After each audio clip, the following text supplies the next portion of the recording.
उधर आपको प्रूफ करना पड़ता है कि आप एक एलजीबीटी पर्सन हो। पर मैं तो वैसे नहीं हूँ।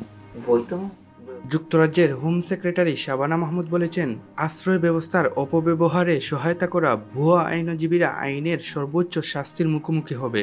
এটি এসেছে বিবিসি নিউজের এক অনুসন্ধানের পর, যেখানে দেখা যায় কিছু আইন প্রতিষ্ঠান ও পরামর্শদাতা অভিবাসীদের যুক্তরাজ্য থাকতে সহায়তা করতে হাজার হাজার পাউন্ড নিচ্ছে এবং তাদের সমকামী সেজে থাকার পরামর্শ দিচ্ছে। হ্যালো। হোম অফিস বলেছে, বিবিসি এর প্রতিবেদনে যাদের নাম এসেছে তাদের বিরুদ্ধে কঠোর তদন্ত চলছে। হোম অফিসের কর্মকর্তারা লক্ষ্য করেছেন অনেক মানুষ ভুয়া দাবি করে সমকামী সেজে আশ্রয়ের আবেদন করছে। In gay. I said, but I'm not a gay. She goes, doesn't matter, no one's gay.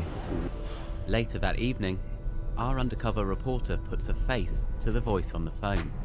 This is অন্যদিকে কনজারভেটিভ পার্টি বলেছে আশ্রয় ব্যবস্থা পুরোপুরি সংস্কার করা দরকার, যাতে শুধুমাত্র প্রকৃত নির্যাতনের শিকাররাই আশ্রয় পায়। ह्यूमन राइट्स के ऊपर जो गे केस बोलते हैं या सेम सेक्स जो भी है उधर आपको प्रूफ करना पड़ता है कि आप एक एलजीबीटी पर्सन हो। বিবিসি এর তদন্তে আরও জানা যায়, যেসব অভিবাসীদের ভিসার মেয়াদ শেষ হতে যাচ্ছে তাদের ভুয়া গল্প বানিয়ে দেওয়া হচ্ছে এবং কিভাবে তা নকল করতে হবে, যেমন চিঠি, ছবি, চিকিৎসা রিপোর্ট তৈরি করতে হবে তা শেখানো হচ্ছে। আশ্রয় আবেদনকারীরা নিজেদের সমকামী দাবি করে এবং বলে যে পাকিস্তান কিংবা বাংলাদেশে ফিরলে তাদের জীবনের ঝুঁকি রয়েছে। এই ভিত্তিতে আশ্রয়ের আবেদন করে তারা।